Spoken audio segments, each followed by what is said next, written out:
concept of group company is confusing for many businesses in the UAE while interpreting the economic substance regulation. That's why I'm coming up with this video. In the previous regulation, that is 31/2019, of course, that is not valid as of now, but in that regulation, the law defined the connected person as it's an individual or a company, that is individual or a juridical person connected with or related with another individual or juridical person through direct or indirect ownership, control or common control.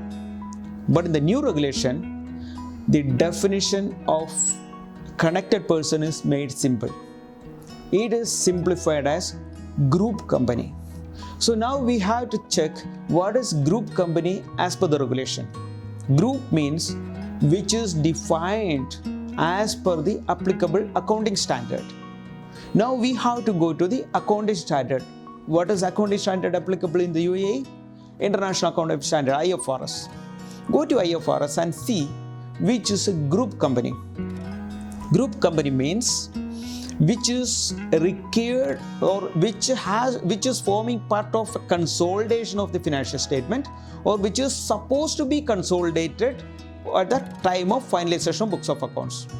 That means wherever a consolidation is required between by two companies in the financial statement, then such companies are called group company.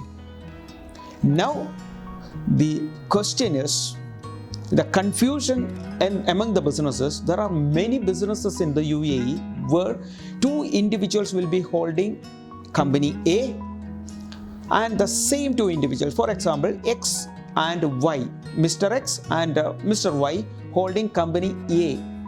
The same shareholders are holding company B also. X and Y are holding company B. So common shareholders are there. In company A and B are holding shares. Company B also, A and B are holding shares. Whether these are group company or not, it's very important. We have to look into IFRS 10, how it defined the group member. Literally go through the regulation.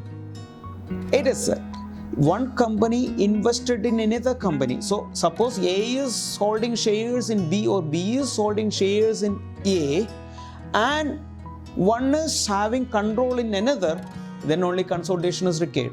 In our case, individual shareholders are holding shares in company A and the same shareholders holding holding shares in company B as well. So company A is not investing in company B.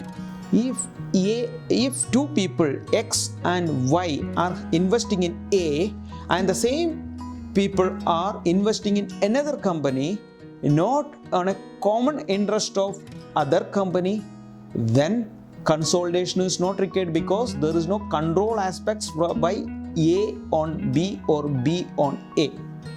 So in this case, you have to interpret the law properly and apply substance over form approach. If there is a control aspect from A to B or B to A, then consolidation is required. Then it will become as a group member. Then it will become as a related party or the connected person.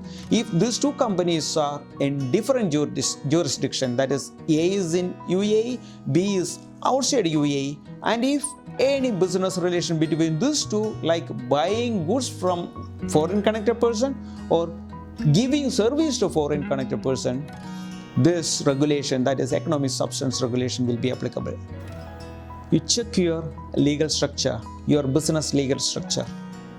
If one company is investing in another company and if control aspect is there, then it is a group company. If individual shareholders are investing in different companies and if there is an agreement established, one company is investing in another company, then it will form under one group. Otherwise, individually, if such shareholders are investing in different companies, then while interpreting the law, it will not form as a group. This is my interpretation. I request you to do a thorough analysis on your shareholding structure and your investing structure and your control aspects. Once again, this is my personal view. Without doing a proper analysis, we cannot come to a conclusion. So do it properly. Wish you all the best.